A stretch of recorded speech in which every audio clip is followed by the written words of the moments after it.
खुलुमबाय digital news नायगिरिसाखौ बयबो फरायग्रोबाय बे समाव दं आं क'क्राझारनि ग्रिनफिल्डआव जा 29 फेब्रुआरियाव जा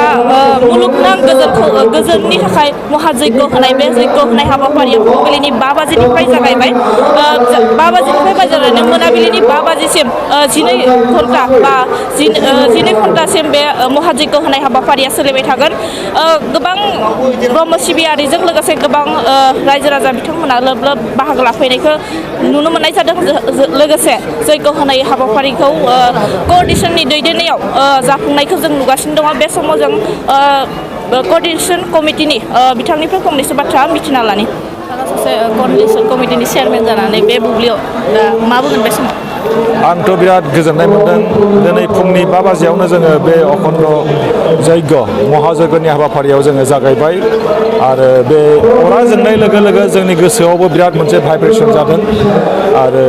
जोंनि बे महाजग्यनि थांखियानो जाहैबाय जोंनि समाजाव जोंनि न'खराव जोंनि गामियाव जाहाथे गोजोन थासारि फैयो बेखौनो जों मिजिंथिदों जोंनि गेजेराव अनलायनाय मान होलायनाय फोथायलायनाय सिबिलायनाय बेयो जाहाथे थाबाय थायो बे थांखिजों जोङो बे महाजग्यखौ जों आयोजन खालामदों बेयाव रोजा रोजा सुबुंफ्रा बाहागो लाफैदों रोजा रोजा सुबुंफ्रा आरो फैगासिनो दङ दिनैनि समाव खमैनो 50,000 सुबुंफ्रा बाहागो लागोन होननानै जों मिजिंथिदों आरो बेलासि 1 रिंगायाव आसामनि मानगोनां चिफ मिनिस्टार सार डक्टर हिमन्त बिश्व शर्मा सार बिथाङा गाहाय आलासि महरै बाहागो लाफैगोन बेनि अनगायै Honorable Speaker, Assam Legislative Assembly, Biswajit Daimary सार आरो Honorable Minister उर्खावगोरा ब्रह्म सार अशोक सिंघल सार बिथांमोना बाहागो लाफैगोन आरो लोगोसे बिटिआरनि मानगोनां CEM प्रमद बर' साराबो बाहागो लाफैगोन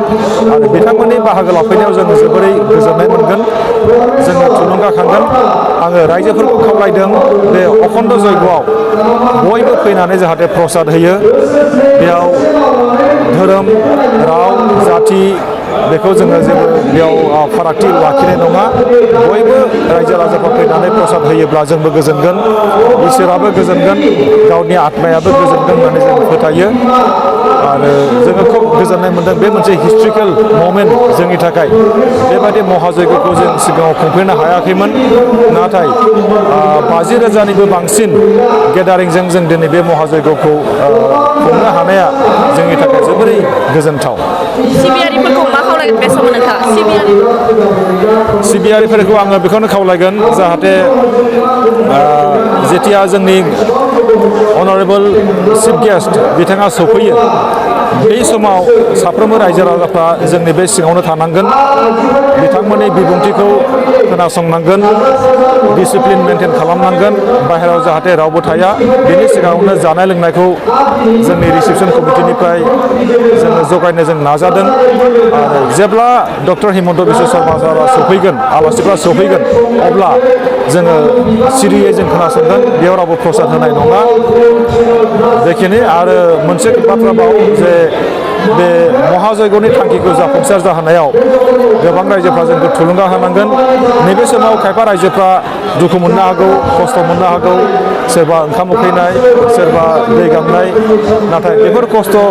दुखुखौ सहायनानै जाहाथे जोंखौ थुलुंगा होयो बेनि थाखाय आङो नोंथांमोननि चेनेलनि गेजेरजों गुरैयै खावलायहरदों साबायखर थाबाय नोंथांसिम नोंगौ थारैनो ब्रह्म सिबियारि बिथांमोना गोबां लोब लोब नुजाफैनानै फुंबिलि समनि 5 रिंगानिफ्राय मोनानि 5 रिंगासिम बे जग्य होनाय हाबाफारिया सोलिबाय थादों आसा खालामो बिथांमोननि जा जग्य होनाय हाबाफारिया मोजाङै मोजां जाफुंलाङो डिजिटेल निउस बेंक करिनापुराव गोजोन्थों खुलुमबाय